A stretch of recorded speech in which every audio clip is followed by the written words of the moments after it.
हरिओम। स्वागत है आप सभी का आज के इस व्याख्यान में। हम सभी लोग लघु सिद्धांत कौमुदी का अध्ययन कर रहे हैं और उस अध्ययन में हम लोग ऋत्व प्रकरण में चले हैं। ऋत्व प्रकरण ऐसा प्रकरण है 8वें अध्याय के तीसरे पाद के पहले सूत्र से शुरू होता है, मत वसोरु संबुद्धौ छंदसी सूत्र से, और वह 12 नंबर सूत्र तक, 8 3 12 नंबर सूत्र तक वह एक रू प्रकरण है, जहां पर शब्द के किसी वर्ण के स्थान पर रू हो जाया करता है। ठीक है, जैसे अब हमने एक सूत्र सबसे पहले पढ़ा, समः सुटी। समः सुटी वो सम के म के स्थान पर रू कर दे रहता है। ठीक, फिर अब दूसरा सूत्र पढ़ रहे हैं, पुमः खय्यम परे। यह पुम शब्द के म के स्थान पर रू कर देगा। ठीक, ऐसे आगे आप पढ़ेंगे नृन पे। नृन पे वो नृन शब्द के न के स्थान पर रू कर देगा। ठीक, और एक सूत्र ये नश्छव्य प्रसान पढ़ेंगे, वह न के स्थान पर रू कर देगा। तो कभी म के स्थान पर, कभी न के स्थान पर, कभी किसी के स्थान पर रू जो हो जाता है, इस प्रकरण में वह विषय हम पढ़ रहे हैं। अच्छा, रू होने के साथ साथ 2-3 नियम और लग जाते हैं। जब भी इस प्रकरण वाला रू होता है किसी भी वर्ण के स्थान पर, तो रू होने के साथ साथ 2-3 नियम और लग जाते हैं। वो 2-3 नियम क्या क्या हैं? एक तो ये लग जाता है अत्रानुनासिक पूर्वस्य तु वा। इस रू प्रकरण में जो रू होगा, उस रू से पूर्व में जो स्वरवर्ण है वह अनुनासिक हो जाता है विकल्प से। तो रू से पूर्व में जो स्वरवर्ण दिखाई पड़ता है वह स्वरवर्ण अनुनासिक बन जाता है विकल्प से। एक बात ये, किसी भी सूत्र से रू होगा इस प्रकरण वाले। दूसरी बात ये थी कि अनुनासिकात् परो निस्वारः।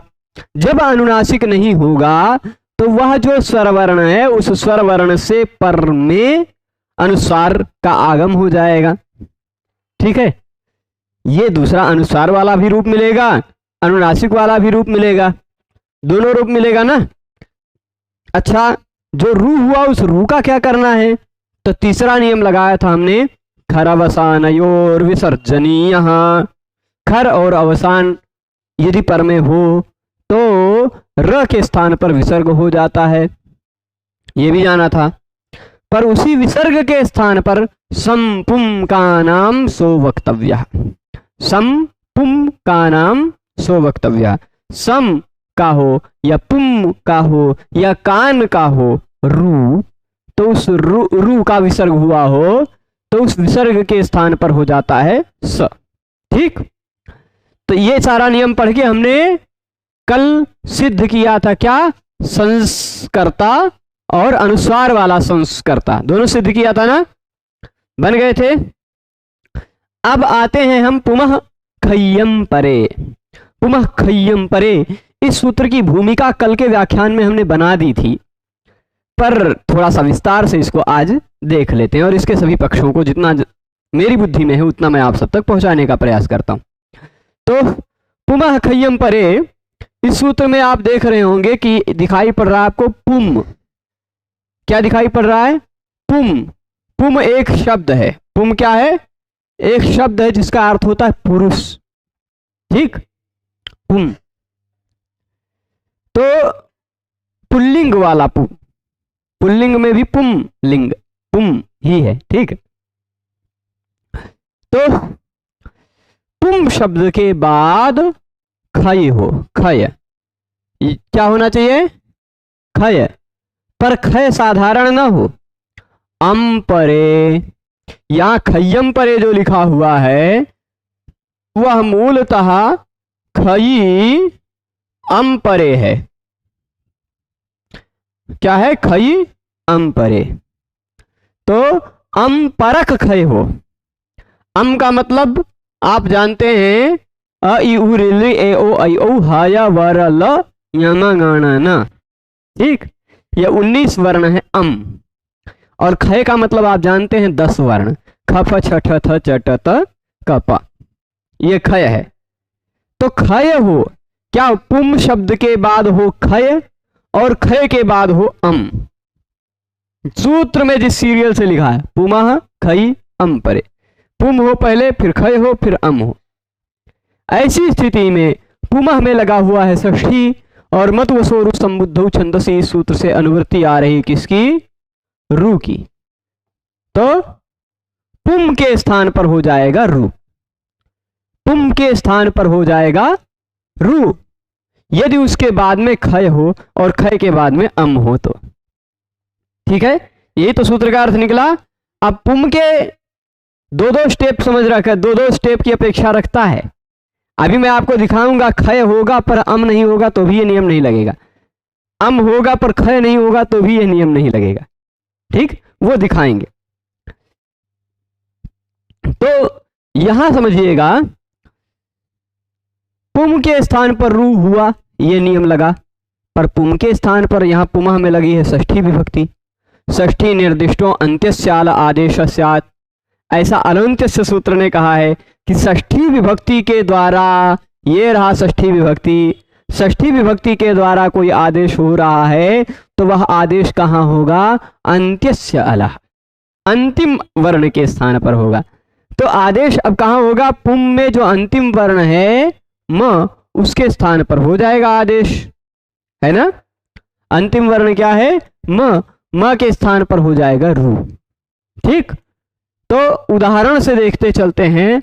कल वैसे संक्षिप्त में मैंने इसको सिद्ध किया था, उसको सिद्ध करने के लिए फिर से यह बोर्ड ले आते हैं हम, और यहां देखिए है पुम, ठीक, और कोकिल। पुम कोकिल का मतलब होता है क्या है, ऐसा कोयल जो पुल्लिंग हो, पुंस कोकिला।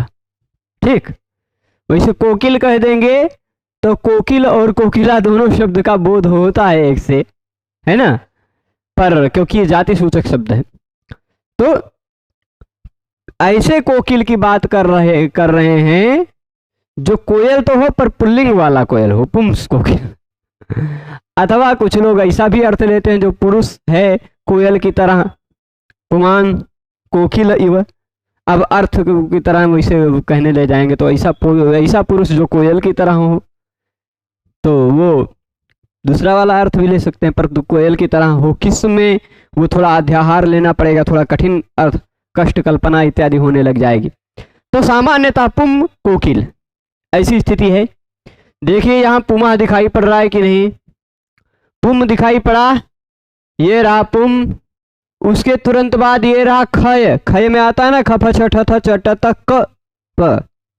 क है ना खय, और क के बाद ये रहा ओ, ये अम है। देखिए ये रहा, ये क्या है, पुम, ये रहा खय, और ये रहा अम, है कि नहीं। क खय में आएगा कि नहीं, खफ छठ थ चट त क, ख दिखाई, ख में दिखाई पड़ गया क। ओ देख लीजिए अम में है, अ ई उ रिल ए ओ आई औ ह या व रल यम गणन। ठीक है, तो पुम है, उसके बाद खय है, उसके बाद अम है, तो पुमः खयम परे लगना चाहिए, यानी रू हो जाना चाहिए। किसको, तो पुमः में लगी है षष्ठी, उसके स्थान पर, पुम के स्थान पर रू हो जाना चाहिए। पर अलोन्त्य से कहा कि पूरे पुम के स्थान पर रू ना हो करके पुम में जो अंतिम वर्ण म है उसके स्थान पर हो जाएगा रू। ठीक, तो यह जो पू है, यह पू बचा और आ गया रू, फिर उसके बाद कोकिल। इतना तक पहुंच जाएंगे ना, पुमः खय्यम परे। कौन सा सूत्र लगा यहां पर, मैं लाल कलर से लिख देता हूं, पुमः खय्यम परे। अब जब इस प्रकरण वाला रू होगा तो रू से पूर्व वाले वर्ण को क्या हो जाएगा, रू से पूर्व वाले वर्ण को अत्रानुनासिका पूर्वस्य तुवा, इस सूत्र से विकल्प से यह अनुनासिक हो गया, पूर्व कोकिल। अच्छा, यह जो रू होगा ना, इस रू में से हम र बचा लेते हैं एक बार, ठीक है, र बचा हुआ है, यही कोष्ठक में लिख देते हैं, रू में बचता है र, ठीक। उपदेश अनुनासिक इत से ऊ की इत संज्ञा होकर तस्य लोपा से लोप होकर। अब बचा पूर्व ओकिल। यहां कौन सा नियम लगा? यहां लगा अत्रानुनासिकः, अत्रानुनासिकः पूर्वस्य तु वा, लगा लेंगे, पढ़ लिया आपने। ये वाला भी बन जाएगा। दूसरे पक्ष में पर ये अनुनासिक जो है वो विकल्प से हुआ है, तो जब अनुनासिक नहीं होगा तो ऐसा वाला भी बनेगा, अनुनासिकात् परोनुस्वारः, है कि नहीं? अनुनासिकात् परोनुस्वारः, अनुस्वार होकर ऐसा वाला भी कोकिल बनेगा। ये नियम सारे आप समझ चुके हैं इसलिए आसान लगेगा, ठीक। अनुनासिकात् परोनुस्वारः होकर अनुस्वार जब हो गया तो ऐसा वाला भी बन गया, ठीक। कौन सा नियम लगा? अनुनासिकात् परोनुस्वारः, ठीक। फिर अनुनासिकात् परोनुस्वारः ये नियम लग गया। अब ये जो र है, इस र के स्थान पर होगा विकल्प, विकल्प से नहीं विसर्ग। र के स्थान पर क्या हो जाएगा? तो ऐसा बनेगा कि नहीं? जब अनुनासिक वाला रहेगा तो ऐसा बनेगा, कोकिक नहीं कोकिल। और जब अनुस्वार वाला रहेगा तो ऐसा बन जाएगा। थोड़ा बहुत ज्यादा बड़ा चिन्ह न लगाएं। अनुस्वार वाला रहेगा तो ऐसा बनेगा कि नहीं? पुंह कोकिल, ठीक। स्पष्ट है? अनुस्वार वाला भी और अनुनासिक वाला भी दोनों बना लेंगे, दोनों तरह का बनेगा। पर अभी ये पूरा नहीं हुआ। यहां कौन सा नियम लगा? वो नियम मैं लिख देता हूं, खरवसानयो, ठीक। खरवसानयो डैश डैश डैश डैश, बाकी नियम पढ़ाया जा चुका है। खरवसानयो विसर्जनीय हो जाएगा। इतना तक बुझ गए? बुझ रहा है कि नहीं बुझ रहा है? तो तनिषा इनको थोड़ा जगह दे देते हैं, थोड़ा सा। हाँ, वापस, नहीं तो कोकिला का किला छूट रहा था। पूरा का पूरा चलेगा, ऐसे ही रहने देते हैं। यानी जब छोटे अक्षर में लिख देंगे। फिर क्या बन जाएगा? यह चंद्रबिंदु का चंद्रबिंदु रह जाएगा, विसर्ग के स्थान पर आ जाएगा स, और फिर कोकिल, ठीक है। कोकिला। और इधर क्या बनेगा? जो अनुनासिक वाले पक्ष में ये विसर्ग के स्थान पर आ जाएगा, संपुम का नाम सो वक्तव्य से स होकर पुंस कोकिल, ठीक है, बन जाएगा। यहां नियम क्या लगा? सम पुम, एक मिनट, अनुस्वार वाला लगाते हैं। संपुम का नाम सो वक्तव्य है, ठीक। पूरा चल जाएगा। इतना बुझ गया सबको? दोनों रूप बन जाएगा, पुंस कोकिल और पुंस कोकिल। तनी इधर आइए प्रभु। हाँ, ये दोनों बनाना जी। अनुस्वार अनुनासिक के पर वाले पक्ष में है। जब अनुनासिक विकल्प से हो रहा, दोनों सूत्र सीरियल से तो है ना। अत्रा हाँ, 4 नंबर सूत्र है ना, आतोटि नित्यम। देखिए वो जो है अत्रानुनासिका पूर्वस्य तु वा, जो सूत्र है वह अनुनासिक विकल्प से करता है, ठीक। वह सूत्र आतोटि नित्यम अनुनासिक नित्य कर देता है, अनुनासिक के लिए है ना। तो जहां विकल्प से अनुनासिक हुआ है, जहां नित्य अनुनासिक हुआ है, नित्य अनुनासिक हुआ है वहां तो अनुनासिक ही रहेगा, पर जहां विकल्प से अनुनासिक हुआ है उसके लिए चौथा सूत्र बता दिया, जहां विकल्प से अनुनासिक हुआ है वहां अनुनासिकात पर अनुस्वार है। ठीक, हाँ बिल्कुल आगम है, क्योंकि अनुस्वार स्वर का कोई भेद नहीं है। अनुस्वार जो है ना वह स्वर का भेद नहीं है ना, क्या आगम आगम की अनुवृत्ति नहीं है, वह अर्थ से लिया गया है, अर्थ से लिया गया है, क्योंकि अनुस्वार कोई स्वर का भेद नहीं है, अनुनासिक तो स्वर का भेद है, अनुस्वार कोई स्वर का भेद नहीं, इसलिए उसको ले लिया गया। ठीक है, स्पष्ट है। तो अब देखिएगा, ये पुंस कोकिला और पुंस कोकिला दोनों बन गया। अब मान लीजिए कोयल ना हो, कोई दूसरा उदाहरण ले लेते हैं। कोयल नहीं, गधा ले लेते हैं। गधा, गधे को संस्कृत में एक शब्द है खर, खर कहते हैं ना, खर प्रत्याहार मत लीजिएगा, खरा है ना, खरा। गर्दभा, गर्दभा कहेंगे तो नहीं चलेगा, क्योंकि गर्दभा का पहला अक्षर ग है, वो खय नहीं है। खर कहेंगे तो उसका पहला अक्षर है ना। अब ऐसा कोई और कोई शब्द खोजें जो जीवित पदार्थ हो, पुल्लिंग, तभी तो खोजेंगे ना कि वो पुल्लिंग है। नहीं तो घटा वटा कुछ भी कर देते, पुल्लिंग घट स्त्रीलिंग। तो पर वो घटा भी नहीं होता, क्योंकि खय में नहीं आएगा, है ना। और चलेगा, वैसा ले लेते हैं। कौन?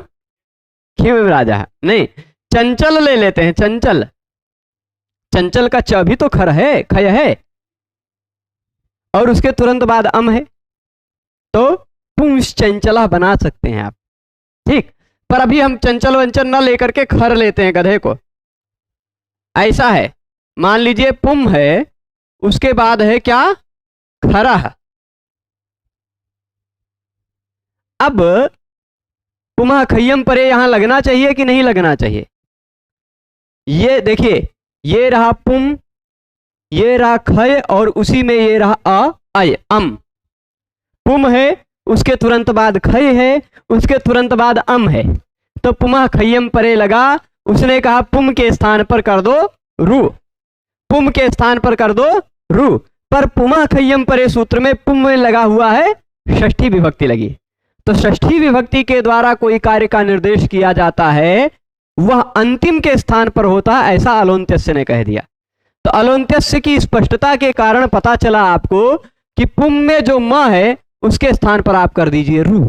ठीक, तो पुम में से म के स्थान को, म को हटाया हमने, उसके जगह पे कर दिया रू। ठीक, फिर ये वाला रू प्रकरण 8वें अध्याय के तीसरे पाद वाला रू प्रकरण है। अत्र अनुनासिका पूर्वस्य तुवा इत्यादि लगा लेंगे, तो एक पक्ष ये अनुनासिक वाला बनेगा, एक पक्ष अनुस्वार वाला बनेगा। जैसा पुंस कोकिला अभी हमने पूरा स्टेप बाय स्टेप पूरा सिद्ध किया, वैसे इसका भी पुंस खरा और पुंस खरा, अनुनासिक वाला और अनुस्वार वाला दोनों रूप मिलेगा। ठीक है, तो इतनी बात ये एक स्पष्ट है। अब पुमा खय्यम परे में कुछ प्रश्न हो जाए, कुछ थोड़ी सी और जो कुछ ऐसे प्रत्युदाहरण हो जाते हैं। ठीक, मान लीजिए पुमा खय्यम परे एक, हाँ, खरा न करके गर्दभा कर देते तो पुम गर्दभा, यहां पुमा खय्यम परे लगेगा क्या? नहीं लगेगा। क्यों? भले देखिए ये रहा पुम, पर ये खय नहीं है, उसके तुरंत बाद अम है, पुम है अम है, पर बीच में खय नहीं है। तीनों रहेगा तभी नियम लगेगा। पुम होना चाहिए, उसके बाद खय होना चाहिए, उसके बाद अम होना चाहिए, तो नहीं लगा ना पुम गर्दभा में। इसी तरह पुमांश चासो देवश्च, पुरुष देवता जो हैं वो पुम देव, वहां द जो है वो खय नहीं है, खय नहीं है, ए अम तो है पर द खय नहीं है, इसलिए वहां भी नियम नहीं लगेगा। तीनों चीजें होनी चाहिए। अच्छा, एक और उदाहरण देते हैं। पुम तो है और उसके बाद है क्षत्रिय। क्या है? क्षत्रिय पुरुष। पुरुष तो है। अब यहां देखिए क्षत्रिय में कुछ लोगों को क्ष दिखाई पड़ रहा है, पर यह क्ष नहीं है। यहां पर ये दो वर्ण है, क है और श में आ भी लगा हुआ है, समझ लीजिए। ठीक है। अब देखिए ये रहा पुम, ये रहा खय, पर उसके बाद ये देखिए ये नियम लग रहा है, यहां भी नियम लग रहा है, पर यहां अम नहीं मिल रहा है, इसलिए पुमा खय्यम परे सूत्र नहीं लगेगा। ठीक। तो जहां पुम भी रहे, खय भी रहे, उसके तुरंत बाद अम भी रहे, तभी पुमा खय्यम परे लगेगा और पुम के म के स्थान पर रू हो जाएगा। रू का बचेगा र को आप खरवसाने और विसर्जनीय यहां से विसर्ग कर देंगे, और विसर्ग जो होगा उसके स्थान पर सम पुम का नाम सो वक्तव्य से स हो जाएगा। और जो ये जो स आया है, जो रू आया था, रू के स्थान पर रा होकर विसर्ग होकर, रू का रा बचकर विसर्ग होकर स जो उसके स्थान पर आदेश होकर आ गया है, उससे पहले आने वाले स्वर वर्ण को अनुस्वार और अनुनासिक दोनों वाला रूप मिल जाएगा। ठीक है। तो ये पूरा पुम वाला बात आप समझ गए होंगे, पुमा खय्यम परे वाला समझे हैं। तो अगले सूत्र में चलें, अगले सूत्र में आ जाते हैं। आज यहां तक चलेंगे, नश्च विसर्जनीय से सह तक देख लेते हैं। इसके बाद क्या है, नृण पे सोमवार को तो नश्छव्य प्रसान पे आ जाते हैं। उसी के तुरंत बाद का सूत्र है, देख लीजिए नंबर, ये 6 नंबर, ये 7 नंबर। ठीक है ना, 6 नंबर और 7 नंबर दोनों का। तो ये देखिए यहां पर था पुमः, अब ऊपर के सूत्र से किसकी किसकी अनुवृत्ति आएगी वो ध्यान दीजिएगा। पुमः की अनुवृत्ति यहां आ सकती है क्या, क्योंकि पुमः में षष्ठी था, यहां नह में षष्ठी है। ये पुम की बात कर रहा था, ये नकारांत शब्द की बात कर रहा है, तो यानी पुमः की बात खत्म है ना। यहां खई था, यहां खई था, यहां छवि है, तो जहां खय छव प्रत्याहार की बात शुरू हो गई, वहां खय प्रत्याहार की बात अपने आप खत्म, तो खई की भी अनुवृत्ति नहीं आएगी, है कि नहीं। पर अम परे जो यहां कहा गया है उसका निषेध करने वाला कुछ नहीं यहां आया इस सूत्र में, इसलिए ऊपर से अम परे की अनुवृत्ति इसमें आ जाएगी, है कि नहीं। तो पुमः और खई की जगह या नह और छवि कह दिया गया, पर अंपरे की जगह कुछ और नहीं कहा गया, इसलिए अंपरे की पूरी अनुवृत्ति आ जाएगी ऊपर के सूत्र से नीचे के सूत्र में। तो बनेगा क्या, देख लीजिए, अंपरे छवि आया ना वृत्ति में, अंपरे छवि, है ना। यानी पुमः खय्यम परे में देख रहे थे आप कि पहले होना चाहिए पुम, उसके बाद होना चाहिए खय, उसके बाद होना चाहिए अम। उसी तरह की बात यह कह रहा है न, पहले होना चाहिए न, यानी किसी शब्द का अंतिम वर्ण न, और उसके तुरंत बाद होना चाहिए छव, और उसके बाद होना चाहिए अम। ठीक। तो नश्छव्य प्रसान नियम लगेगा, पर वह जो न होना चाहिए, न छवि, वह जो न होना चाहिए वह अप्रसान होना चाहिए। अप्रसान मतलब प्रसान शब्द से भिन्न वाले शब्द का न होना चाहिए। ठीक। प्रशांत शब्द से भिन्न शब्द का न हो, गच्छन शब्द हो चल जाएगा, भवान शब्द हो चल जाएगा, है ना।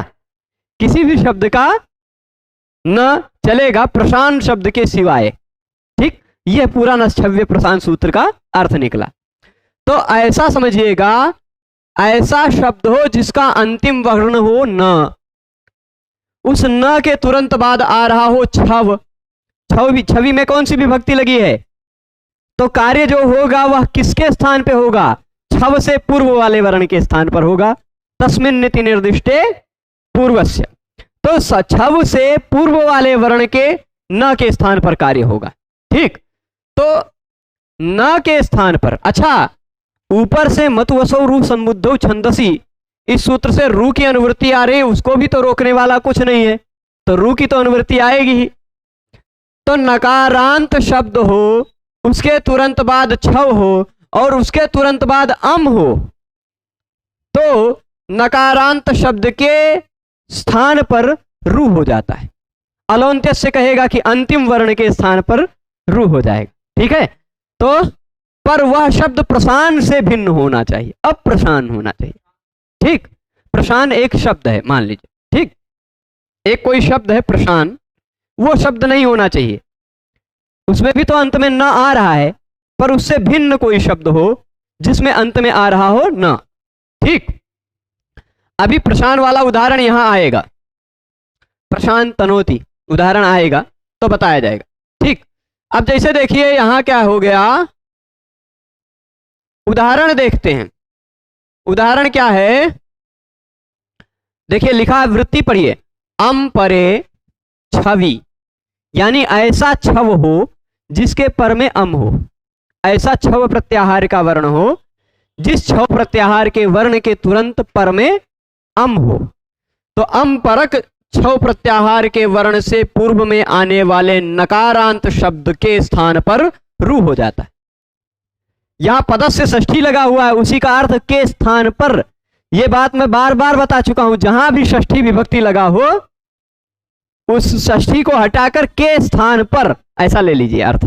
ठीक, तो अम परक छव प्रत्याहार का कोई वर्ण हो उससे पूर्व में आने वाले नकारांत शब्द के स्थान पर रू हो जाता है, न तो प्रशान शब्द से, प्रशान शब्द के स्थान पर नहीं, प्रशान शब्द के स्थान पर नहीं, प्रशान से भिन्न किसी नकारांत शब्द के स्थान पर रू होगा। इतनी बात स्पष्ट है, नश्छव्य प्रशान में स्पष्ट है ना। तो उदाहरण देखते हैं। अभी जैसे एक उदाहरण देते हैं, छव प्रत्याहार का मतलब क्या है, देखिए खय से थोड़ा सा छोटा है छव, है ना। खय प्रत्याहार में 10 वर्ण आते थे, ख फ छ ठ थ च ट त क प, पर छव प्रत्याहार में केवल छ ठ थ च ट त, छ ठ थ च ट त इतने आएंगे ना छव में। तो 6 ही वर्ण, यानी क और प को छोड़ दिया, ख और फ को छोड़ दिया, खय में से ख फ और क प को छोड़ दिया।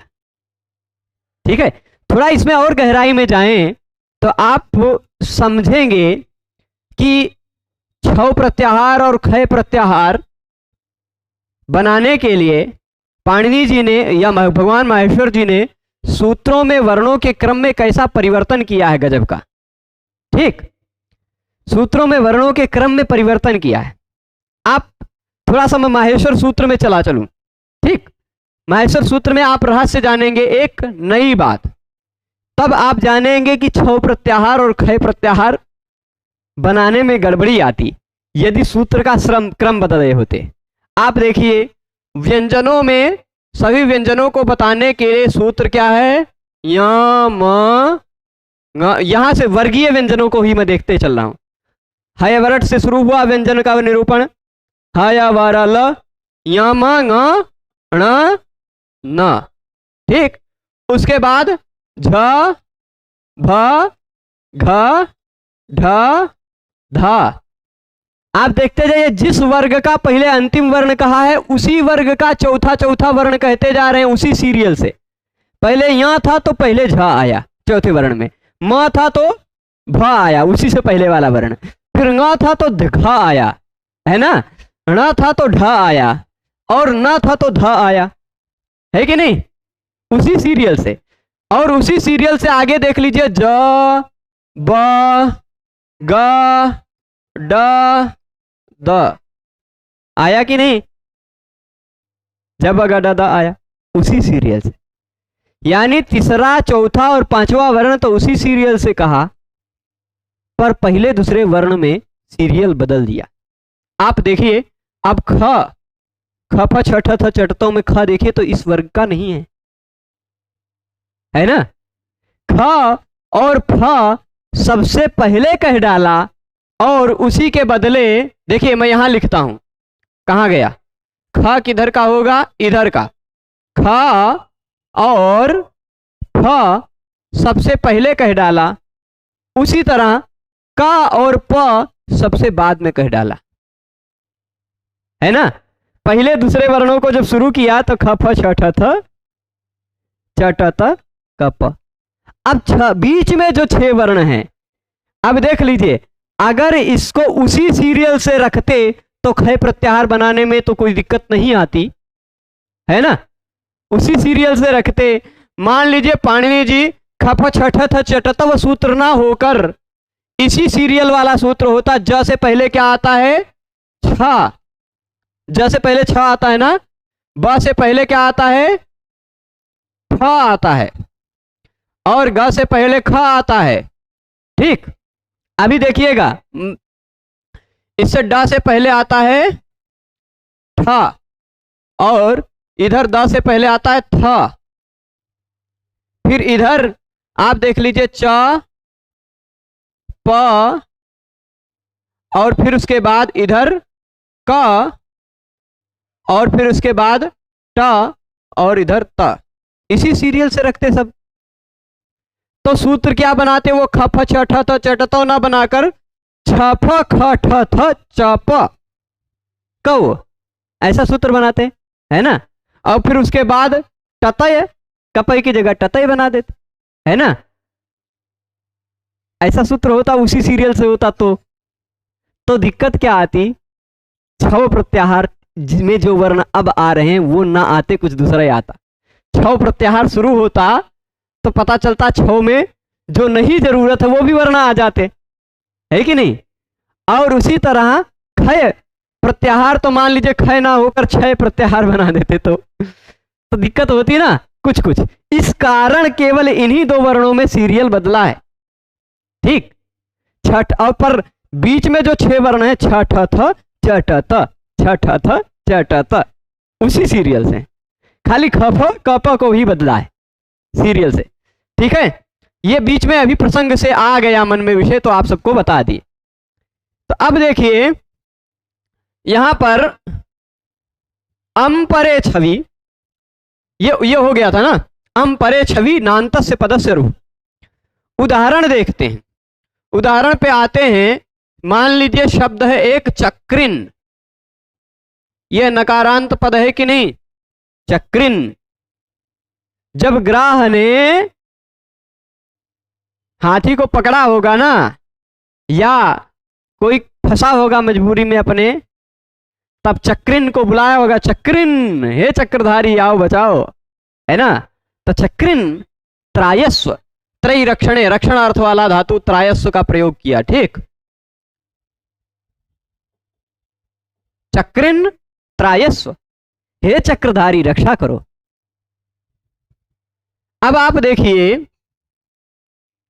चक्रिन धन त्रायस्व है, ऐसी स्थिति में नश्छव्य प्रसान नियम लगना चाहिए कि नहीं लगना चाहिए, वो ध्यान दीजिएगा। पहले नकारांत शब्द है, यानी नह तो चल गया, है कि नहीं? नह तो चल गया, उसके तुरंत बाद त दिखाई पड़ रहा होगा। चक्रिन में न के तुरंत बाद क्या दिखाई पड़ रहा है? त है ना। त छव में आता है, छ ठ थ च ट त कप, त आता है ना छव में, छ ठ थ च ट त, इतने ही आते हैं छव में, है कि नहीं? छव में इतने तो आते हैं, छ ठ थ च ट त, तो त आ जाएगा छव। ये देख लीजिए, ये रहा न और ये रहा छव, और उसी के तुरंत बाद, ता के तुरंत बाद क्या है? र है अम में आ जाएगा। इतने में र तो आ जाता है। ठीक, तो न है, उसके तुरंत बाद छव है, उसके तुरंत बाद अम है। तो नश्छव्य प्रशान, ऐसा नियम लगना चाहिए कि नहीं लगना चाहिए? नियम लगना चाहिए ना इस स्थिति में। तो हमने न के स्थान पर क्या करना है? न के स्थान पर रू कर देना। ये प्रशान शब्द भी नहीं है, प्रशान होता, प्रशान त्रायस्व ऐसा होता तब नहीं लगता नियम नश्छव्य प्रशान, क्योंकि इसमें कहा था अप्रशान, प्रशान शब्द से भिन्न शब्द होना चाहिए। ठीक, तो प्रशान शब्द से भिन्न है। ठीक, तो अब देखिएगा न का नकारांत शब्द मिल गया, उसके तुरंत बाद छव प्रत्याहार मिल गया, उसके तुरंत बाद अम मिल गया, तो न छव्य प्रशांत शब्द सूत्र लगकर इस न के स्थान पर हो गया रू, हो गया चक्री रू त्रायस्व। रू अत्रानुनासिका पूर्वस्य तुवा लगेगा कि नहीं? तो पूर्व में जो स्वर वर्ण है ई, वह विकल्प से अनुनासिक हो जाएगा चक्री रू। और जब अनुनासिक नहीं होगा तो अनुनासिकात परो अनुस्वारा, इस नियम से अनुस्वार भी हो जाएगा चक्री रू। रू का रा बचा लेते हैं, ठीक है।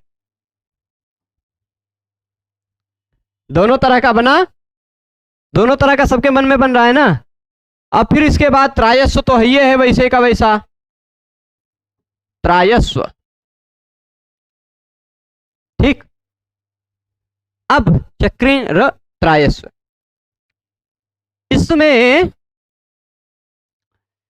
अब देखिएगा खरवसानी और विसर्जनीय लगेगा कि नहीं? लगेगा ना। तो अब क्या हो जाएगा,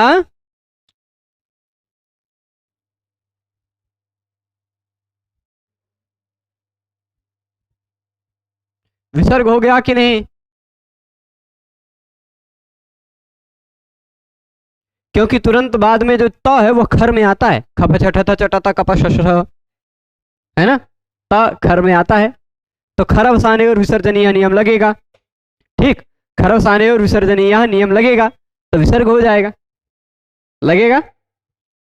अब ये जो विसर्ग हुआ है उस विसर्ग को क्या करना है वो जानने के लिए अगला सूत्र हमें जानना पड़ेगा, विसर्जनीयस्य सह, विसर्जनीयस्य सह, ठीक।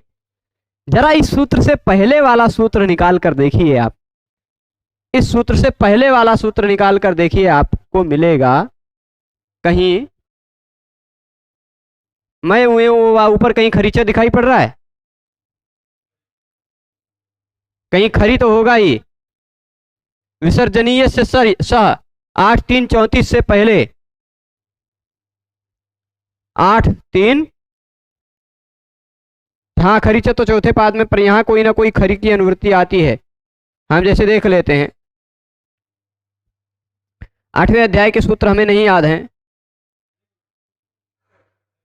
15 नंबर सूत्र से देखिए, खरवसाने और विसर्जनीय है, हाँ नहीं वो थोड़ा सा मोटा नहीं लिखा होगा, पर वहां से खर की अनुवृत्ति आएगी, ठीक। खरवसाने से खर की अनुवृत्ति आएगी। तो यदि खर प्रत्याहार का वर्ण तुरंत बाद में हो, खर प्रत्याहार का वर्ण तुरंत बाद में हो, तो विसर्जनीय से यानी विसर्गस्य, विसर्जनीय क्या है, हाई जो पिछवा दो बिंदी दिखाई पड़ रहा है, इसी को संस्कृत में विसर्ग भी कहते हैं और विसर्जनीय भी कहते हैं, ठीक। विसर्जनीय भी कहते हैं और विसर्ग भी कहते हैं। ये जो विसर्जनीय है ना, उस विसर्जनीय के स्थान पर स लगा है ना, षष्ठी लगा है, तो विसर्जनीय के स्थान पर स हो जाता है। विसर्जनीय यानी विसर्ग के स्थान पर स हो जाता है, कब? यदि उसके तुरंत बाद खर प्रत्याहार का कोई वर्ण हो। अब ये देखिए, ये रहा विसर्ग, ठीक, विसर्ग दिखाई पड़ा। तो अब आपके मन में प्रश्न हुआ कि विसर्ग के तुरंत बाद ये रहता है कि नहीं, विसर्ग के तुरंत बाद क्या है, ता, खर है कि नहीं, तो विसर्जनीय से स सूत्र से विसर्ग के स्थान पे हमने कर दिया स, स आधा ही तो आएगा, चक्रिंस्त्रायस्व और चक्रिंस्त्रायस्व ये दोनों बन जाएगा। इस तरह वाला अनुनासिक वाला भी और इस तरह वाला अनुस्वार वाला भी, दोनों बना, दोनों बन गया ना, चक्रिंस्त्रायस्व, चक्रिंस्त्रायस्व ना, अनुस्वार वाला है, बिल्कुल। देखिए यहां तक रू तक पहुंच गए थे, रू का विसर्ग करने तक पहुंच गए थे, रू के स्थान पर विसर्ग हो जाएगा। अब यहां संपुम का नाम सो वक्तव्य नियम तो नहीं लग पाएगा, क्योंकि ना तो सम है, ना तो पुम है, ना तो कान है। ना तो सम है, ना तो पुम है, ना तो कान है, तो समपुम का नाम सो वक्तव्य नहीं लग पाएगा स करने के लिए। जैसे आपने पुम कोकिला में स कर लिया था, जैसे आपने संस्कर्ता में स कर लिया था, है ना। विसर्जनीय से सह पुंस कोकिला में भी लग सकता है, आपको लगेगा। अभी आगे जब आप पढ़ेंगे कुपोह कपोच, तब आपको पता चल जाएगा कि वहां विसर्जनीय से सह का अवशेद अब कुछ विशेष परिस्थितियों में अवरोध हो जाता है। ठीक, विसर्जनीय से सह वहां नहीं लग पा रहा था, इसी कारण संपुम का नाम सो वक्तव्य वार्तिक बनाना पड़ा। क्योंकि समह सुटी, ध्यान दीजिएगा, समह सुटी से जो सम को रू हुआ था म को, उसके तुरंत बाद आ रहा है स। ठीक, उसके तुरंत बाद क्या आ रहा है? स। ठीक, अब जो रू को विसर्ग हुआ वह विसर्ग के तुरंत बाद है स, तो विसर्ग के तुरंत बाद स है, तो अभी आप विसर्ग संधि में एक नियम पढ़ेंगे, वाशरी। वाशरी शर प्रत्याहार का वर्ण है, शर प्रत्याहार का वर्ण तुरंत बाद में हो तो विसर्ग के स्थान पर विकल्प से विसर्ग ही रह जाता है ना, तो विसर्ग वाला भी रूप मिलने लग जाता है ना समासुटी वाली परिस्थिति में। इसलिए समपुम का नाम सो वक्तव्य में सम का ग्रहण किया गया। अब रही पुम वाली बात पे आ जाते हैं। पुमा खय्यम परे, वहां जहां खय में खफ या कप है, खफ या कप है वर्ण खय में, तो जैसे पुम कोकिला वाला ही उदाहरण ले लेते हैं। पुम रू पु रू कोकिल, रू को हो गया विसर्ग, पुह कोकिल। यहां विसर्जनीय से सह कहने लगा कि विसर्ग को स कर दो, तभी आगे आएगा कुपोह कपौच, है ना। विसर्ग के तुरंत बाद कवर्ग पवर्ग का खर हो, विसर्ग के तुरंत बाद कवर्ग पवर्ग का खर हो, तो उसके स्थान पर विकल्प से जिह्वामूलीय भी हो जाता है, उपदमानीय भी हो जाता है, तो जिह्वामूलीय उपदमानीय वाला भी रूप मिलने लग जाता। इसलिए पुम का भी ग्रहण किया संपुम का नाम सो वक्तव्य में। और कान, तो कान को रू तभी होता है जब कान के तुरंत बाद फिर कान हो, कानाम रेडी थे, कांस कान। वहां आप उदाहरण देखेंगे वहां भी तुरंत बाद में क आ रहा है, तो कुपोह कपौचा लगने लग जाता। इसलिए संपुम का नाम सो वक्तव्य वार्तिक की आवश्यकता है। वो आगे हम बताते, पर आपने प्रश्न कर लिया तो अभी ही बता दी, पर वह अभी उसको बताने का समय नहीं आया था। जब और पूरा विषय समझ जाते तब और अच्छे से समझते उसको। ठीक है, तो खरी, खर प्रत्याहार का तुरंत बाद में वर्ण हो, ध्यान देना, विसर्ग के तुरंत बाद खर प्रत्याहार का वर्ण हो, ख फ छ ठ थ च ट त क प शेष स, तो विसर्ग के स्थान पर आप स कर डालो। क्या कर डालो? देख लीजिए, यहां था विसर्ग, विसर्ग के तुरंत बाद ये रहा ख फ छ ठ थ च ट त दिखाई पड़ गया खर, विसर्ग के बाद खर है, इसलिए विसर्ग के स्थान पे हमने कर डाला स। ठीक, नियम लग गया विसर्जनीय से सह, स्पष्ट है। तो अनुस्वार वाला और अनुनासिक वाला दोनों का दोनों रूप मिलेगा, ऐसा चक्रिम स्त्रायस्व और चक्रिम स्त्रायस्व दोनों मिलेगा ना। ठीक है, गच्छन त्रायते, गच्छन स्त्रायते, है ना।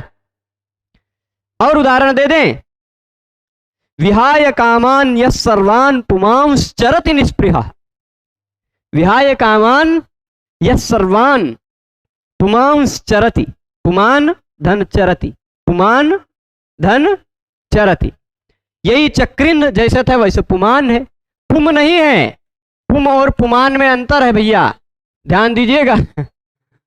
तो यहां क्या है? पुमान, उसके तुरंत बाद ये रहा चरति, पुमांस चरति निस्पृह। अब देखिए न है कि नहीं, न के तुरंत बाद छव है कि नहीं, न छव्य प्रसान लगना चाहिए कि नहीं। ये रहा न, उसके तुरंत बाद छ ठ थ च ट त, ये छव है। न के तुरंत बाद छव है, छव के तुरंत बाद अम भी है, तो न छव्य प्रशान इस सूत्र से न के स्थान पर आप कर देंगे रू। ठीक, रू का बचा लेंगे आप र, रू का क्या बचा लेंगे? र हो गया पुमा। और अत्रानुनासिका पूर्व से तुवा, विकल्प से अनुनासिक कर देंगे और विकल्प से अनुस्वार भी कर देंगे, अनुनासिका पर अनुस्वार।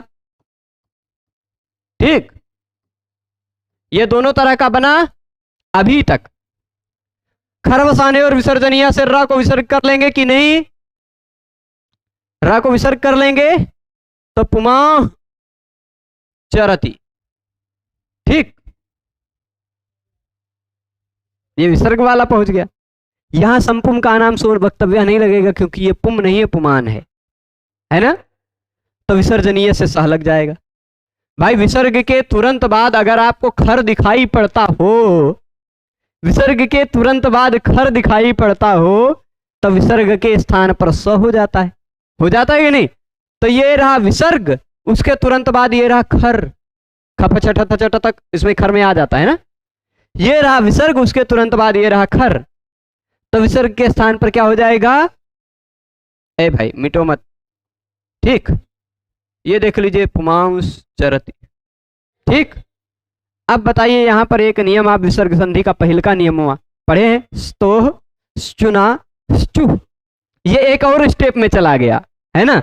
यहां तो खाली काल त्रायस्व का था, इस कारण स्तोष चुनाश्चु नहीं लग पाया, पर यहां च है तब तो स्तोष चुनाश्चु लग जाएगा। ट होता तो स्टुनाष्टु लग जाता, ट ठ होता तो स्टुनाष्टु लग जाता, तो ये च छ है तो चुनाश्चु लग जाएगा, है ना। तो स्तोष चुनाश्चु लगकर स के स्थान पर हो जाएगा श, वही पुमांस चरति निष्पृहा, है ना। ऐसे बहुत सारे उदाहरण मिलेंगे। आपको लगेगा कि न था यहां पर मूल रूप में, ये न हट गया, अनुस्वार या अनुनासिक बन गया है और बीचों में सा घुस गया है ना। ऐसे बहुत सारे उदाहरण मिलेंगे। मुझसे अभी कुछ दिन पहले, 2-4 दिन पहले एक प्रश्न पूछा था किसी YouTube पर पढ़ाने वाले व्यक्ति ने कि गुरुजी यहां स कैसे आ गया। तो हमने बताया ध्यान से आप नच्छब्य प्रशांत जी को देख लीजिए, आपको समझ में आ जाएगा। तो नच्छब्य प्रशांत जी को देखने पर उनको उसका उत्तर मिल गया। और उदाहरण हम दे देते हैं।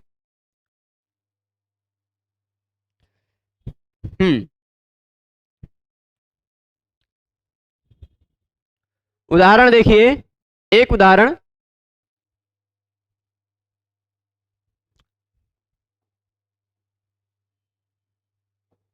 विद्वान।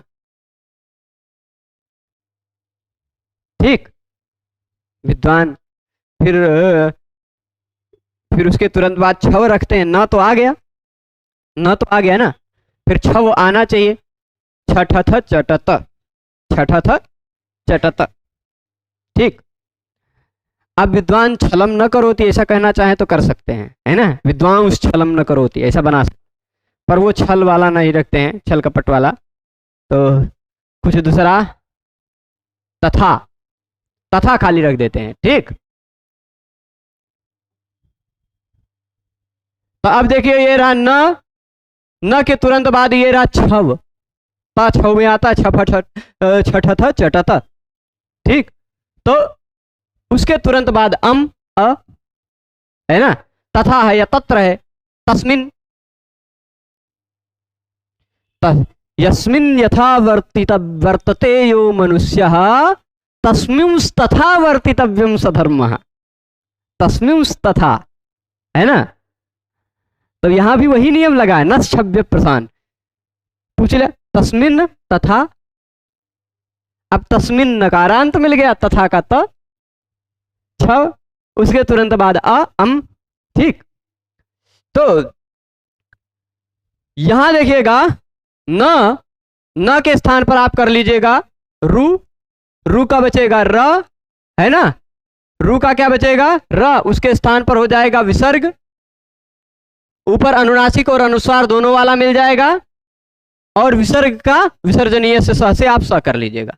ठीक, तो विद्वांस तथा बन जाएगा ऐसे, तस्मिंस तथा वर्तितव्यम सधर्मः मायाचारो मायया वर्तितव्यः। चलिए, साध्वाचारः साधुना प्रत्युपेय। प्रायः ये कहाँ का श्लोक है? अस्मिन् यथा वर्तते यो मनुष्यः, ये। अच्छा, ऐसे ही भवान तिष्ठति, भवांस तिष्ठति, भगवान तिष्ठति तो भगवांस तिष्ठति, है ना? भगवान तस्मिन तो भगवांस तस्मिन, डबल कर दे, भगवान तस्मिन तथा तो भगवांस तस्मिन तथा, है ना?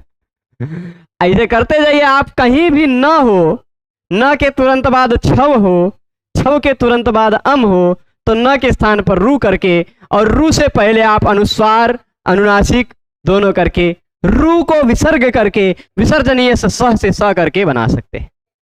ठीक है, इतनी बात स्पष्ट है। तो नश्यव्य प्रसान भी आप बढ़िया से समझ गए होंगे, ऐसा हम मानते हैं। एक आध उदाहरण कहें तो और दे दें, देख लेते हैं। कौन उदाहरण और देने लायक है?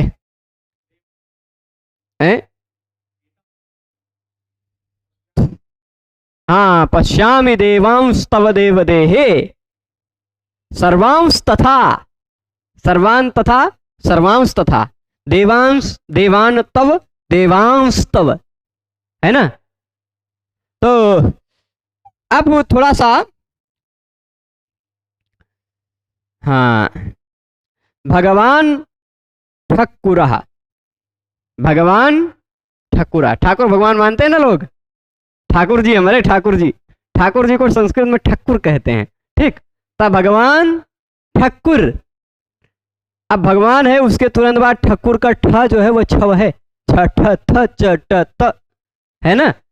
तो ठक्कुर के बाद, ठ के बाद जो अ है वह अम है। तो भगवान का न, उसके तुरंत बाद ठक्कुर का ठ, उसके तुरंत बाद अम।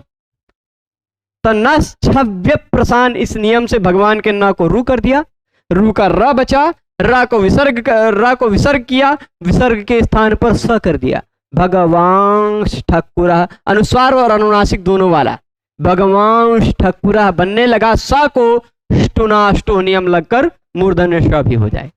ठीक, तब भगवांश ठक्कुरा ऐसा वाला बड़ा सा बन जाए, बनेगा पूरा। पूरा सबने बना लिया। ई इतनी बड़ी रेखा कैसे आ गई? कभी कभी ऐसा होता है ना? तो इतनी बात समझ गए, सभी को बुझ गया है ना? अब देखिए, हमने आज जो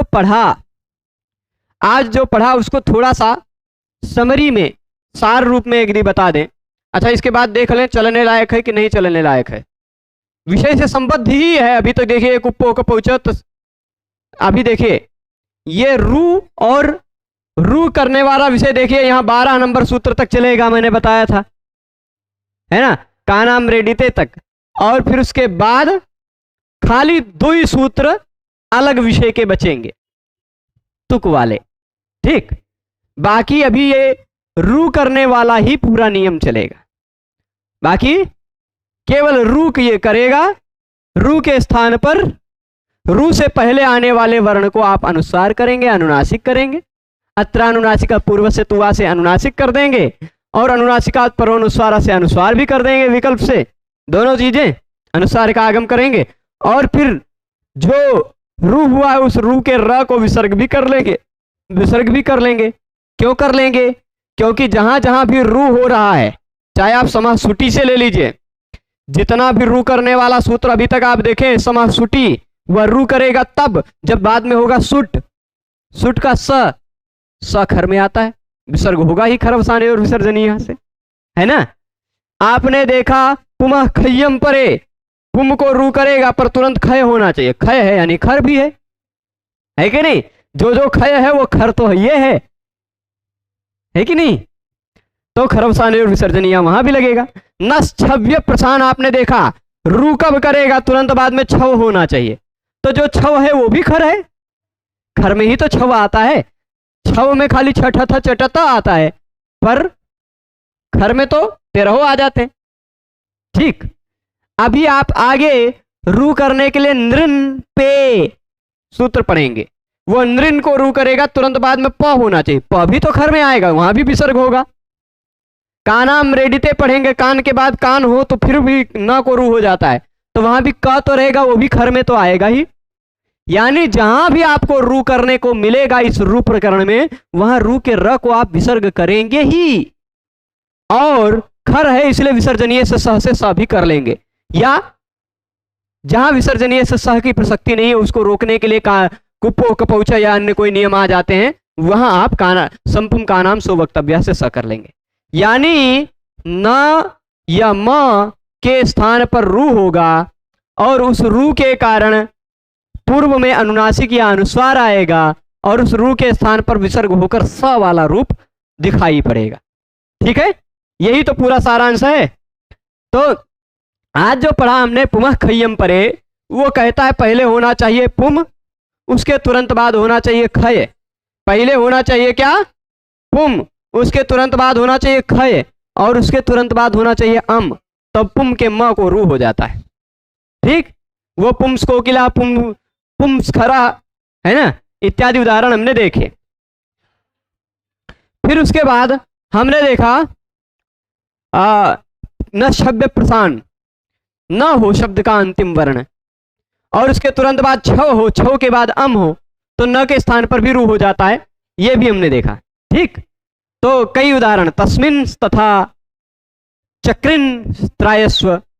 ठीक, चक्रिन त्रायस्व, चक्रिन त्रायते, ऐसा भी बना सकते हैं, त्रायस्व का त्रायते कह दीजिए, है ना। तो ऐसे सब बहुत सारे उदाहरण हमने न छव्य प्रसान के देखे। फिर इसके बाद विसर्जनीय से सह, ये सूत्र आपको विसर्ग संधि में भी दोबारा मिलेगा। ठीक, विसर्जनीय से सह नंबर देख लीजिए, यही सूत्र आपको विसर्ग संधि में दोबारा भी मिलेगा। विसर्ग संधि आप पलट के देखना चाहें तो देख ले, 12-13 सूत्र हैं, उनमें से एक ये भी है ना, पहले सूत्र।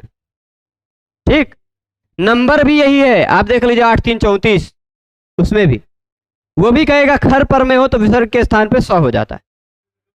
ठीक, उसमें खाली खरी लिख, ये यहां प्रसंग पर कह दिया गया है, प्रसंग आने पर कि संपुम का नाम नहीं लग पा रहा है तो चलो खरी विसर्जनीय से सह लगाकर विसर्ग को स कर लो। ठीक है, स्पष्ट है। तो इतने दो चीज प्रश्न इसमें छूट रहे हैं। यहां आप शब्द सा समझ गए होंगे, अम परे खई पुमोरुह, अम परक खय पर में हो तो पुम के स्थान पर रू हो जाता, पुंस कोकिला दोनों उदाहरण आप सिद्ध कर लेंगे। न शब्द प्रसान, ये भी अम परे छवि नान्त से पद से रू, अम परक छव हो तो नकारांत शब्द के स्थान पर रू हो जाता है, पर प्रशान शब्द को नहीं होता। ठीक, अच्छा, अब यहां अप्रशान किम पूछ लिया, प्रश्न उठाया कि नहीं कि भाई अप्रशान किम, आपने न शब्द प्रशान सूत्र में अप्रशान क्यों कहा? अप्रशान न कहते तो क्या दिक्कत आ जाती? तो प्रशान धन तनोति, प्रशान धन तनोति होता, यहां पर भी न शब्द प्रशान नियम लगने लग जाता है ना। खाली प्रशान शब्द न कहते अगर न शब्द प्रशान में, तो न छवि सूत्र बनता, न छवि, है ना। तो न छवि सूत्र लगने लग जाता, यहां प्रशान धन तनोति, ये देखिए नव, उसके तुरंत बाद ये रहा छव, उसके तुरंत बाद अम, तो न छवि सूत्र जो आप अगर प्रशान न कहे होते तो न छवि सूत्र लगकर यहां भी रू होकर प्रशान तनोति ऐसा कुछ रूप बनने लग जाता कि नहीं। अब प्रशान कह देने के कारण ये प्रशान शब्द में रू नहीं होगा, वैसा वाला रूप नहीं बनेगा। ठीक, तो प्रशान किम ये समझ गए होंगे, अब प्रशान किम समझ गए होंगे। अब पदस्य किम, पदस्येति किम, ऊपर देख लीजिए, नान्तस्य पदस्य, नकारांत पद को रू होता है ना। न में नकारांत पद क्यों लिया गया है कि नहीं? नकारांत पद होगा तभी काम चलेगा, नकारांत पद नहीं है तो काम नहीं चलेगा। जैसे उदाहरण क्या दिया, हंति, हंति में आप देखिए ये रहा हन और ती। ठीक, यहां देखें न है, न के तुरंत बाद छव है, त, और त के तुरंत बाद ई अम है, तो यहां भी न को आप रू करने लग जाते, हंति में भी, पर पदस्य कह देने के कारण यह पद नहीं है इसलिए यहां नहीं होगा। ठीक है, नकारांत पद नहीं है तो यहां नहीं होगा। तो पद होना चाहिए नकारांत, उसके तुरंत बाद होना चाहिए छव, उसके तुरंत बाद होना चाहिए अम, तो न शब्द प्रशान नियम लगता है। ये बात हमने समझी। ठीक है, आशा करता हूं ये पाठ आप सभी को इस 3 सूत्र में आसान लगा होगा। ये तीनों सूत्र आप सभी समझे होंगे, ऐसा मैं समझ रहा हूं। यदि किसी को कुछ न समझ में आया तो पूछ सकते हैं, और घर पे भी थोड़ा बहुत पढ़ा करें। ठीक है, सभी लोग पूरे पाठ में जुड़े रहे उसके लिए सभी को बहुत बहुत धन्यवाद। नमो नमः।